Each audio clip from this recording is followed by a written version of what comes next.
All right, Dan, let's get into it. All right, let's see it.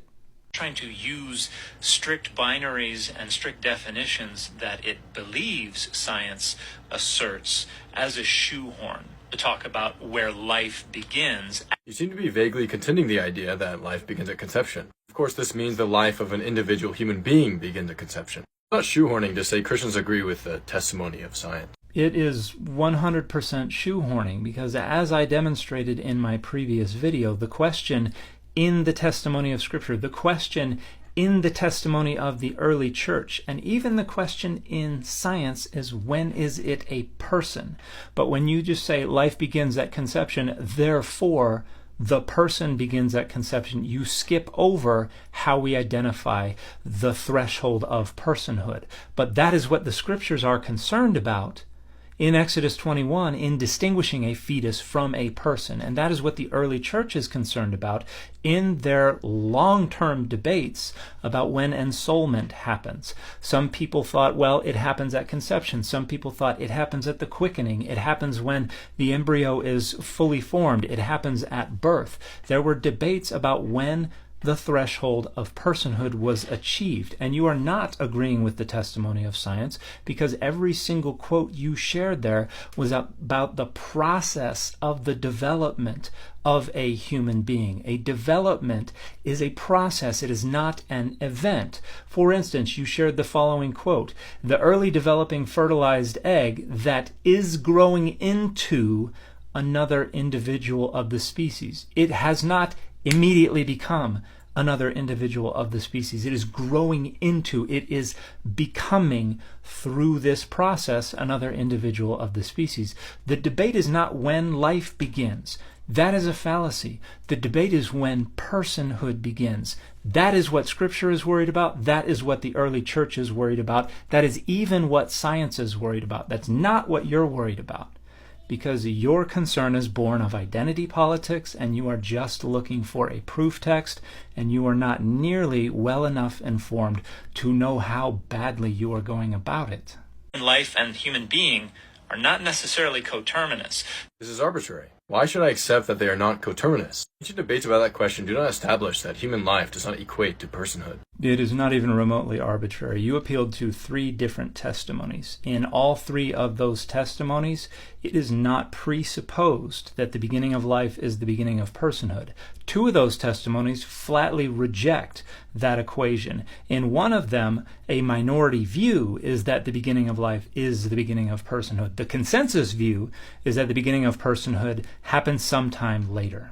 For example, Christians can make this argument. I think premise 1 is a basic moral intuition, but it's also supported by the Bible, which you address and I'll get to. Then, like I mentioned, premise 2 is supported by the testimony of science. Focusing on the psychology of saying life begins at conception and vaguely contending the idea does not actually address the science. Maybe give some science to show that it's myopic and one-sided to say that life begins at conception. Well, conveniently, you already provided the science that shows that the beginning of life is merely the early stages of development into what we call a human being or an individual of the species or a person. And as I also demonstrated already in this video and in my previous video, it is the testimony of Scripture as well as of the early church that the question is when personhood begins, not when life begins.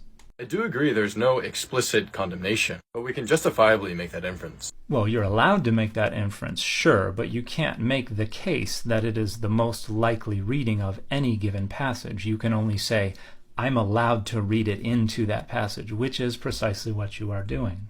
For the next few minutes, you go on to explain how Exodus 21 points in the direction that the Bible is actually not pro-life. I am not making that argument at all. I am simply pointing out that this passage witnesses to the view of a fetus as more property than person, and the view of a born person as fully person, a human being, and therefore their killing, whether incidental or otherwise, merits the death penalty. The same is not true of a fetus. That's the perspective I was showing Exodus 21 verses 22 through 23 demonstrates. I'm completely okay with conceding all of it because it does not affect my central argument. It absolutely affects your central argument, which was the following. The Bible teaches that it is wrong to take an innocent life, and science teaches that life begins at conception. Now, again, You shared passages that prohibited murder. Then you said life begins at conception, therefore, ending a recently conceived life would be murder. The scriptures don't say that. The early church does not say that. Science nowhere says, oh, it's murder to end the beginning of a life. All three insist that the beginning of life is simply the beginning of a process of development, and some point along the way, personhood is achieved, a legal and moral personhood, at which point it then becomes murder.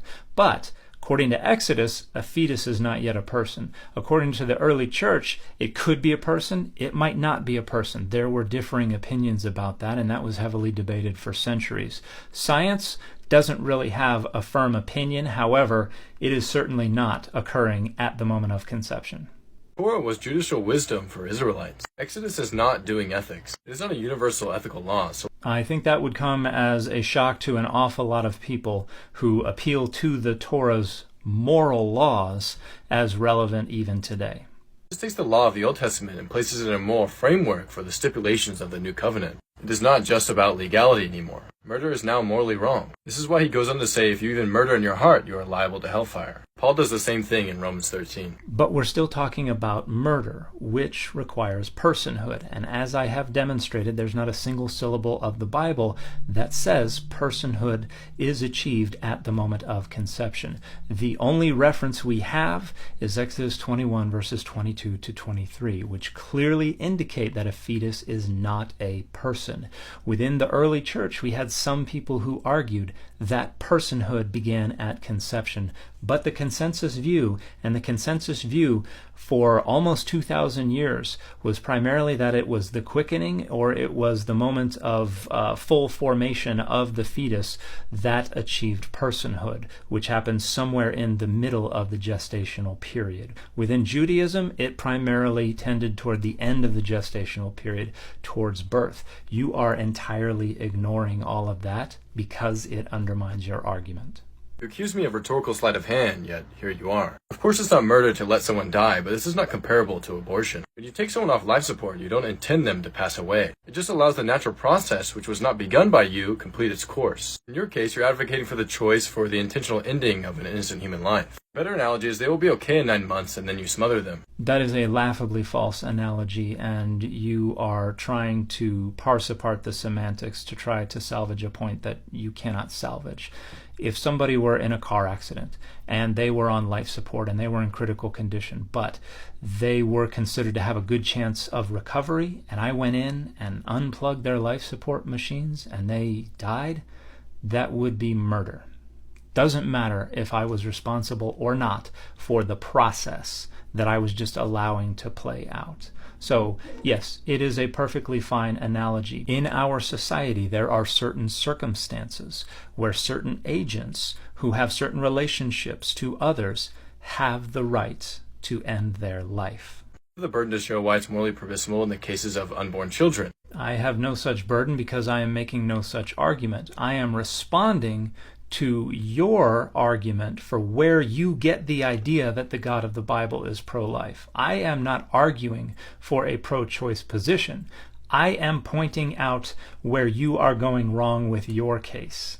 Noting it is okay with someone on life support is a bait and switch. I respect your intelligence and expertise, but you're not a philosopher, little bro. You're not a philosopher either, but I am not trying to be a philosopher. I am an expert in biblical studies, in cognitive linguistics, and in the cognitive science of religion, and it is well within the scope of my expertise to demonstrate, as I have, that your argument for where you get the idea that the God of the Bible is pro-life is really just post-Weyrich and Falwell right-wing authoritarian evangelical Christian identity politics.